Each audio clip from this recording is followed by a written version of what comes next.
Hi guys, James at RampantLionReviews again for you today with another beer review. For this one, we are going to head down to Chile once again for the first time in what feels like a good long while.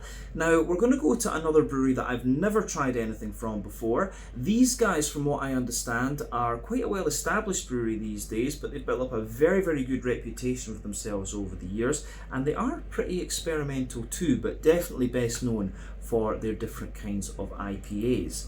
Now, the beer that we're going to have a look at today is a style that they are not that well known for, from what I gather. It's one of their more experimental releases, but it's a style that I do quite enjoy, one that I haven't reviewed too many examples of on the channel, and if memory serves me correctly, this will be the very first Chilean brewed example of this style that I review as well. But this style is gaining a little bit in popularity in recent times from what I've seen.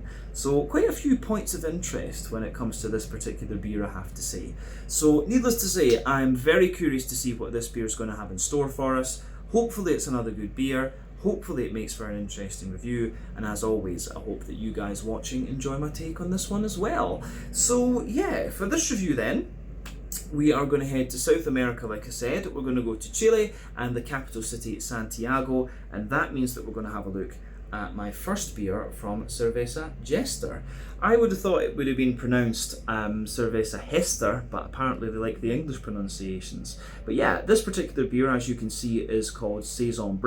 It comes in at 7% ABV, and I think you can guess what style this one is from the name. So yeah, a farmhouse Saison ale with a little bit of Brettanomyces added into it as well. So yeah, this should be very interesting. My very first Chilean brewed Saison. So a massive shout out and thank you in this video to the lovely Miss Amanda and also her friend Basti. So Basti picked up this beer in Santiago and went to visit Amanda in Sweden. Amanda kept the beer for a little bit and then brought it to me here in Hong Kong, and now we have the ability to do this review. But yeah, this is one of the breweries that she really likes from back home, and one that she really wanted me to cover for you guys here on the channel. So really cool to be able to do this review for you. I don't think anyone would have really reviewed anything from these guys yet, at least in the English, the Anglophone part of BeerTube. So yeah, really cool to cover these guys, and you'll see a few more Chilean videos over the next wee while. So I hope you enjoy this round of the Chilean mini series, and I'm sure we'll do more of these going forward, of course. But yeah, let's crack on with this one then and see what it's going to have in store for us. The Saison at 7% ABV from Cerveza Jester in Santiago, Chile. So, as always with my reviews then, I'll tell you a little bit about the brewery before we taste the beer. If you want to get straight to the tasting though, just fast forward. All the usual links can be found in the video description below. That's the brewery website, the link to my other reviews that hopefully I can do in the future from Cerveza Jester. Very first time I'm trying one of the beers, as I mentioned.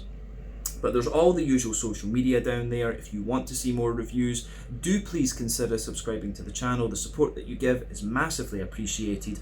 And remember, you can go into the channel homepage and search for beer using the geography tagging system. So just go in there, use the little search bar, put in your hometown, state, county, province, whatever you like.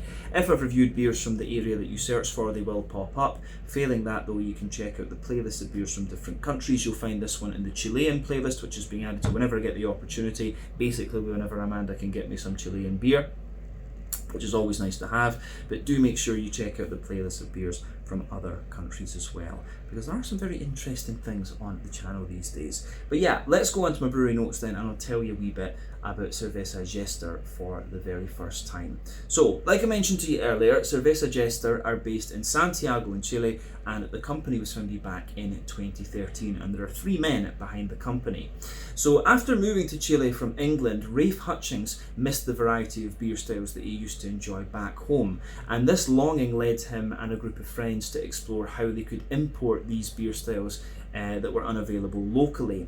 But everything changed for him when he met Pablo Mejia, and he introduced Rafe to one of his home brews. And after this, the solution to Rafe was quite clear. Instead of importing these beers from England and further afield, they could brew them for themselves at home. So Rafe and Pablo then teamed up with Rudy Mejia, which is Pablo's brother, who was living in Germany at the time, and they established the company officially. So since selling their first beer in 2013, they've become very decorated. They've received quite a few awards. Some notable ones include being named the best brewery in Chile by Untappd in 2017, 2018 and 2019, which is pretty impressive, of course. But they started in quite a large warehouse that they say felt too big for them when they were just getting started.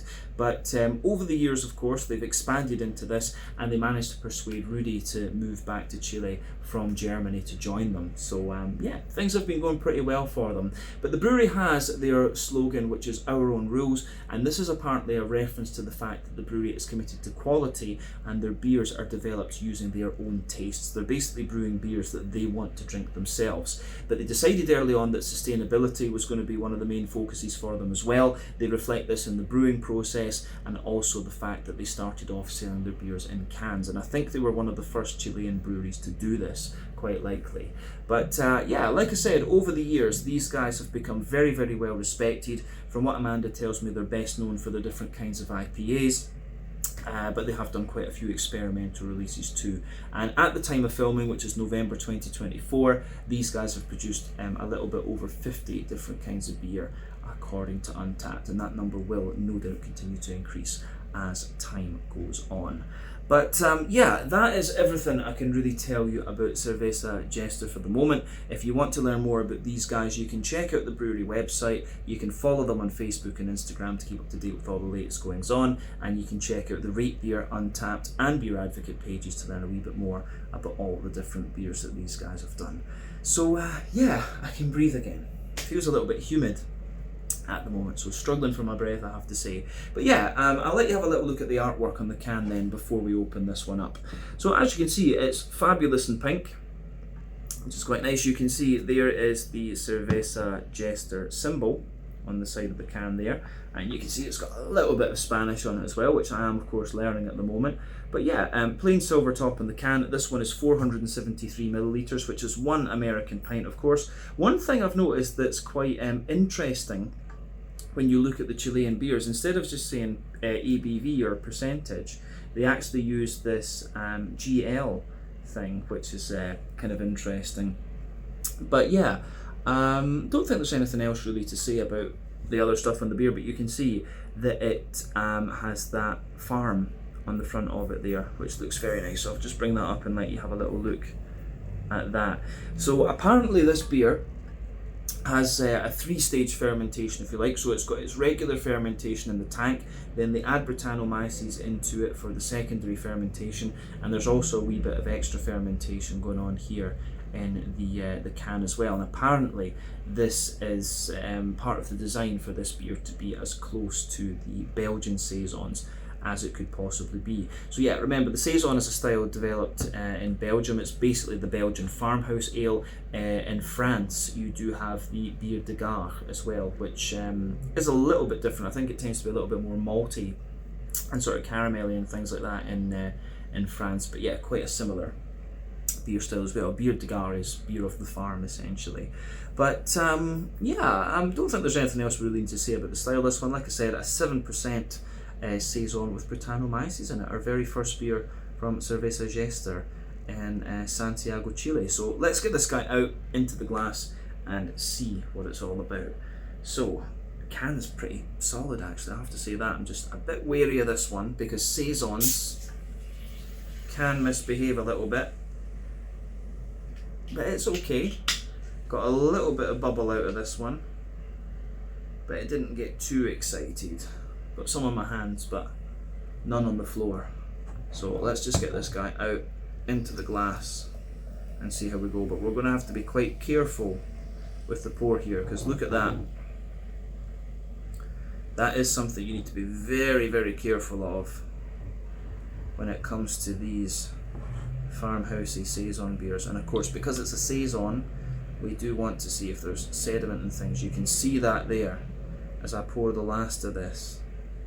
There's a little bit of that. So what we'll do is we'll pour the rest of it in later on and make sure it's properly mixed. But before the head disappears on this one, you can see that it poured with roughly about a half finger, somewhere between 1/3 and 1/2 finger of a frothy, I would actually say perfect white head, but it's a little bit more kind of bumpy. You've got some medium-sized bubbles there. You can see on this side of the glass, you can see the carbonation is a little bit more active, and that is of course due to the fermentation in the can there. But lovely kind of bright golden yellow straw colour. This one, remember, the colour of your beer depends on a few things. One, the type of malts that you use. This goes a long way to determining your EBC rating. Two, length of your wort boil is going to play a role. The longer you boil the wort, the more the sugar's caramelised, thus you get a darker colour of beer. But any barrel aging that you do or any adjuncts you put into the beer will affect its colour as well. But a bright yellow colour for a non-barreled Saison is pretty common actually, and for beer de gar as well, I would say. But yeah, a little bit of natural haze to this one. These beers usually contain a little bit of wheat, but I don't see anything on the can about. I know it just says malto, which is it just says malto on this one. So yeah, I'm guessing that's just barley malt, either that or the sweet malt included in there. But usually Saison has a little bit of wheat in it, and that would probably explain the kind of natural cloudiness that this beer has. But all in all, appearance wise, there's not too much or nothing really surprising about this one when you consider what style it is. You can see the head is faded away to just be pretty much nothing, but there's a little bit of foamy ring around the edge of the glass there, and a steady bit of carbonation just appearing on the surface of the beer too. But yeah, nothing else we really need to say about that. Let's go on and have a little look at the aroma of this one then and see how we go. I'm very curious about this. I need to be careful with it because I poured quite a lot. But yeah, it's quite interesting, quite funky of course, which is what you're going to get from Brettanomyces. Yeah, it's kind of giving you everything you'd want. You've got the woodiness in there, you've got a lot of bread, little touch of sweetness to it as well. You've got the wee bit of citricy character from the Brettanomyces as well, bit of hoppiness. Yeah, it's really giving you everything that you'd want, in all honesty. Yeah, it smells good. So let's just break that down then and describe it for you a wee bit more in depth. Having to move my knees, I'm getting old. Yeah, so for me, the backbone of this beer, it's a mix of things. You've got that nice sort of smooth woodiness to it. Yeah, so there's a nice little bit of woodiness to this one, but you've also got a little bit of a kind of grainy, brown bready bread crust in there. So again, I think that's really nice. Lovely kind of grainy, brown bready bread crust. There's a little bit of cracker in there as well, which you would expect. So yeah, brown bready bread crust, a little bit of cracker, lots of woody character as we've said. You've got some nice wholemeal brown bread in there. I would say that the brown bready side of this beer is actually quite sweet. I'm finding this beer is getting sweeter and sweeter the more that I smell of it. But yeah, you've got that brown bready note to it. You've got some really nice kind of white bready characteristics in there as well, which are quite sweet. And yeah, on top of that, you do start to get a little bit of a kind of brown sugary character to this one. So for me, there's a little bit of like biscuit. Well, maybe it starts off with a wee touch of like toasty caramel. So yeah, a lovely little touch of toasty caramel in there. Wee bit of like Werther's Original butter candy butterscotch. And yeah, I would say there is a wee bit of like a fully straight up caramel in there. Yeah. Aroma is quite interesting, this one. You do get that kind of funky sort of note out of the bread as well. Never really know how to describe that, like a little bit of a kind of more grainy, brown bready sort of character. But yeah, that is of course all the kind of middle of the nose. Yeah, I like that with this one. I do like that. Yeah, so on the yeasty side of things then, the yeasty character of course for me usually comes out in the back of the nose. There's a good mix of things. There's a wee bit of white bread to it, there's a wee bit of brown bread, you've got the bread crust, and of course you have the kind of crackery side of it as well, which I think is very, very nice. So yeah, definitely yeah, definitely you have that more crackery, brown bready, dry sort of thing to it. So yeah, I think it's quite interesting. The yeasty side of this beer is actually quite sweet for me. So yeah, I do like it in this one.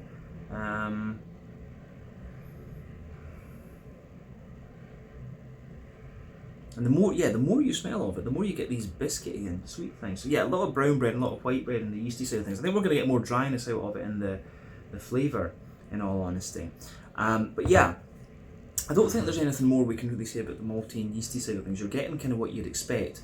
On the hoppy side of things then, this beer, I think it was released back in May of this year, and so it has been in the can a little bit at the point of drinking. So yeah, it's about 6 months, maybe 6 months old at the time of drinking it. And you know, saisons can sit for a wee while, and of course if you've got Brettanomyces involved there, the beer's going to change a wee bit over time. You probably could put this beer in a bottle and age it for a lot longer. That's maybe one of the limitations of canning. Like, you know, some styles you should bottle rather than can, and saison for me is one of them. But yeah, there is still a little bit of hoppy character to this one, but obviously the longer you age the beer, the more the hoppy character is going to drop out. And you know, when they were brewing sour beers back in the day, the Flanders Reds and the Lambics and things, they would actually use older hops that had lost a little bit of their alpha acid potency, for the reason that that would not detract from the actual sourness of the beer. So that's also something to think about if you're brewing saisons as well. But where I was going with this one is that some of the hoppy character has dropped out, but you still have this nice green component to it. There's a little touch of earthiness in there. There's some nice woodiness as well, but you get quite a little touch of floral character, and also some really nice kind of grassy notes to the beer as well. So yeah, it's quite actually kind of zesty a little bit on the hoppy side of things too, but these are all things that you would expect. I'd be very curious to know what hops they've used in this one. Maybe it smells a little bit noble-ish, in all honesty, so maybe a little bit of Hallertau or Tettnang or Czech Jatets or something like that. But they could, of course, have used some Belgian hops, and there's a wee bit of earthiness in there, which makes me wonder if that could well have been the case. Because Belgian hops do have a wee touch of that English herbal, earthy sort of thing to them, but quite a bit of the brightness from the grass and the floral character that you find in the German and the Czech hops. So there's a wee bit of that going on there. Lots of things in my brain that just trying to put the pieces together with this beer. And of course I think the Chileans do grow a little bit of hop themselves, and of course you've got a lot of land down there in Brazil, Chile and Argentina that would be great for growing hops, but don't think there's too much of that goes on as of yet. But yeah, green component of this one is pretty nice. On the fruity side of things, you are of course getting that little bit of sharper citricy character that you'd expect of Brettanomyces. You can smell that kind of in the top of the nose there, but underneath that you've got little elements of, like, you know, pear, apricot, sultana, stuff like that. So yeah, these are all things that you would kind of expect of this style. A little bit of fresh green apple as well, I would add. But yeah, as I always say, take a wee bit of time to just enjoy the aroma of the beer before you get stuck into it.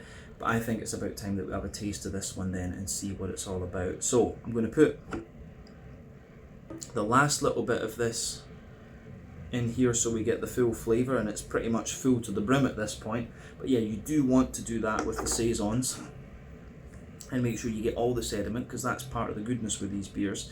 But yeah, let's have a taste of this one then and see what it's all about. So this one is simply called Saison Brett, 7% ABV, a saison with Brettanomyces in it from Cerveza Jester in Santiago in Chile. Let's get stuck in. Slàinte, skål, cheers, salute, and a big thank you to Miss Amanda and Basti as well. Cheers.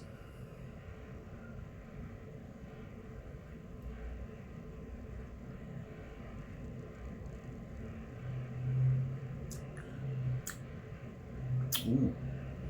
Yeah. First impression, it has got just a little touch of, it's got a little touch of an almost kind of peppery spice on the impact, which is quite interesting.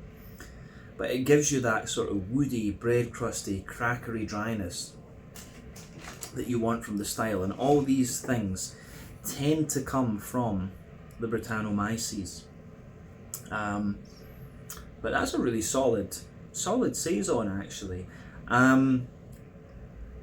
You can, you'll get slightly smoother ones and things from the breweries in Belgium and France that sort of specialise in bière de gare and Saison and stuff like this. So it has that little bit of, it's got a little bit more bite to it, I think, if we can call it that, in comparison to what you'd find in this brewery's native, in this beer style's native area. But I think they've done a pretty damn good job of this. This is a solid beer and really enjoyable. They've got a really solid base with it as well. You could probably play with this one and do some barrel aging and stuff like that, which I don't think these guys have really done yet, from what I understand. But just going from the flavour of this one, and they're calling this one of their more experimental releases, it's a very solid start. I think we can say that. So if they did want to play around with doing some sort of barrel aged farmhouse ales, which is a bit of a trend in the States at the moment as well, they probably could do quite well with this particular recipe. So yeah, I think this is good. So yeah, a very positive first impression of Chilean brewed Saisons, have to say. Need to seek out a few more of these, because there probably are one or two breweries down there doing these as their main thing. But yeah, really good stuff.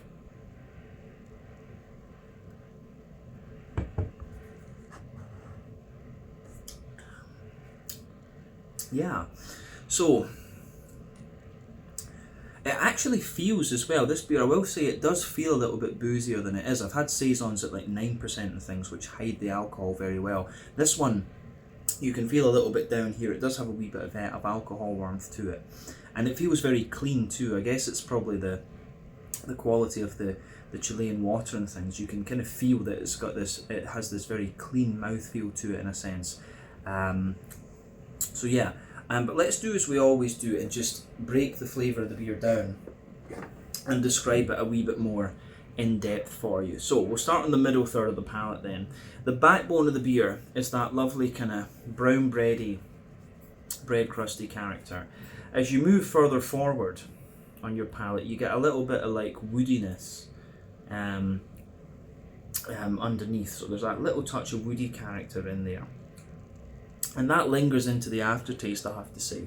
And beyond that, you've got a wee bit of, you've got a little bit of a kind of Jacob's cream cracker note there. So yeah, brown bready bread crust, a little bit of wood further forward, Jacob's cream cracker.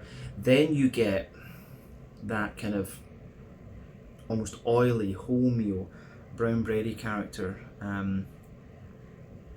sitting on top of it. So yeah, I like that about this one. The brown bready character really lingers there into the aftertaste, and that graininess is very nice. Above that layer, you get like a more fluffy, white bready sort of character coming out of it.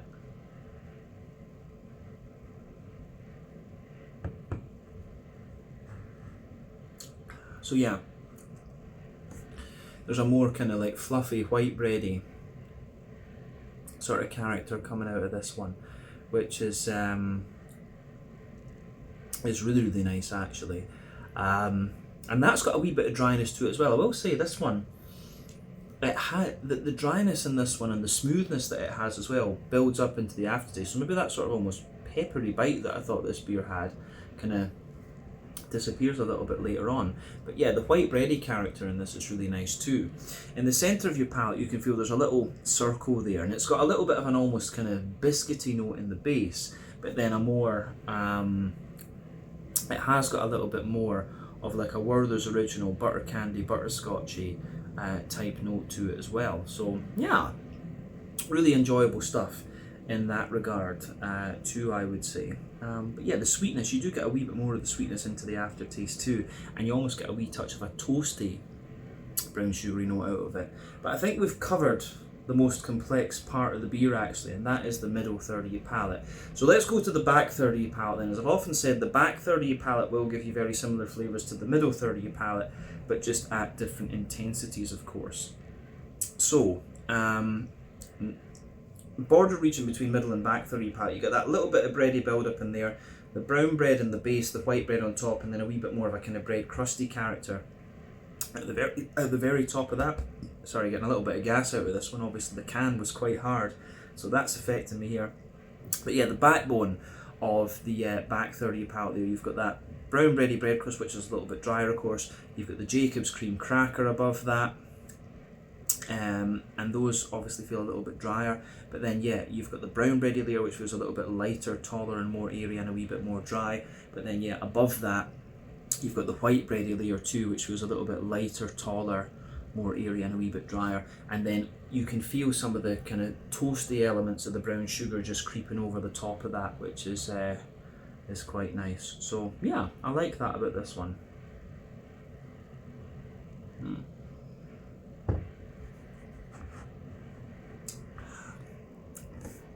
So yeah, the yeasty side of things in this one is quite nice as well. So at its core, you've got this more smooth, brown bready type character coming out of this one. So yeah, lovely kind of smooth brown bready note in there.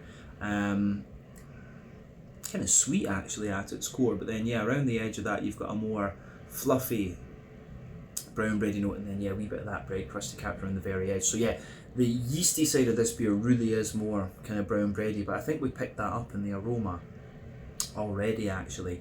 But definitely you can feel with the flavour of this one, the back third of your palate, the flavour is a lot taller. Then as you move further forward into the middle third of your tongue, it just kind of condenses down and squashes together that little bit more. So yeah, the way that goes together is really, really nice in this one. So very pleased with the malty and yeasty side of things with this beer.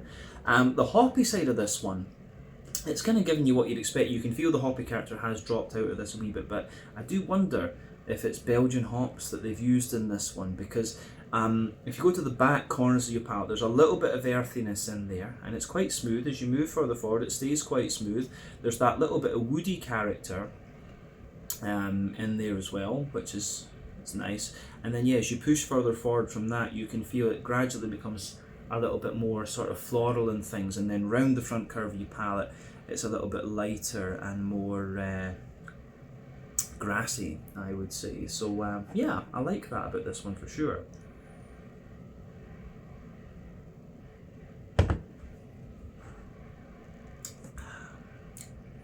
So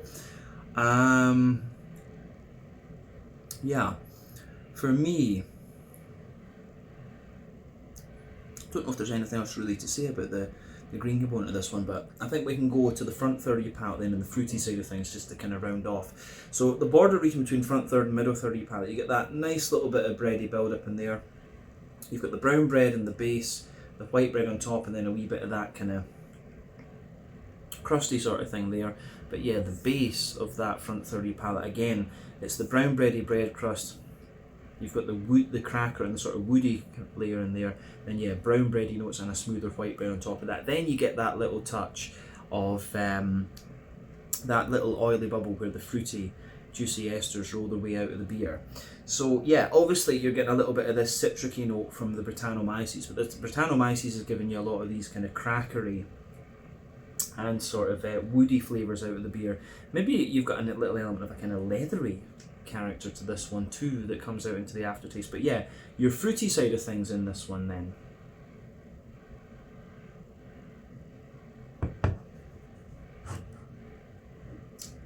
Yeah, the fruity side of the beer for me, it's kind of what I would have expected, to be honest. Yeah, at the back of that front third of your palate, you're getting things like, there's like a little bit of sultana type flavour. Then yeah, as you move further forward from that, it's a bit more along the lines of, it's a bit more along the lines of a kind of oily pear, which I do quite enjoy. And then, yeah, I think there's a bit of apricot. Yeah, I think sultana's further back, slightly more apricot-y further forward, and then yeah, more of an oily pear in the front half of that front 30 palate. And these are things that you will find quite commonly in the Saison style, but it doesn't have, the Brettanomyces isn't giving it so much of a sharper citric as it can sometimes do. It's more of the woody, crackery and sort of leathery type flavour that's coming out of this one. So yeah, all in all, it's really nice actually. I think this goes together pretty well. So a really interesting Saison, this one, and I think they've done a good job of it. They could play with this and do very well with the Saison style if they were so inclined, but from what Amanda tells me, yeah, they're a bit better known for IPAs, but they certainly shouldn't close the door on doing more of these, because this is pretty damn solid actually. But yeah, let's round off the review then with a wee quick look at the mouthfeel.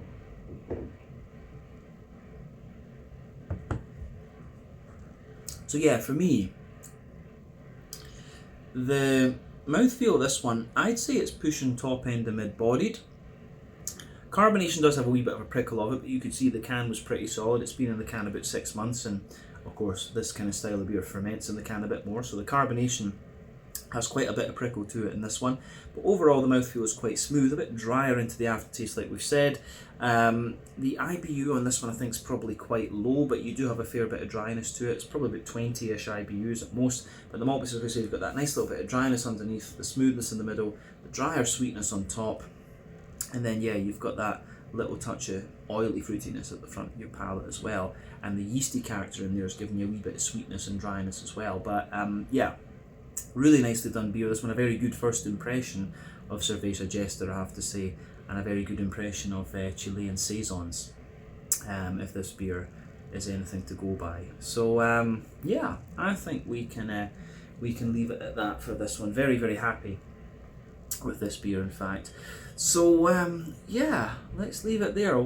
This one was the Saison Brett, a 7% Saison with Brettanomyces in it, from Cerveza Jester in Santiago in Chile. So once again, thank you for watching my beer reviews. Until the next time, please like, subscribe, share, all the usual YouTube stuff. Let me know your own thoughts on this beer in the comments section below. Let me know what your favourite beers are from Cerveza Jester as well, and we will definitely return to these guys again at some point in the near future. I need to go down to Chile and actually try some of their IPAs and things like that, or get Amanda to get some more for me. We'll just need to see. But thank you for watching. Check out my social media, check out their social media, and I'll see you guys again in another review very, very soon. Slàinte, skål, cheers, salut, and check out this brewery.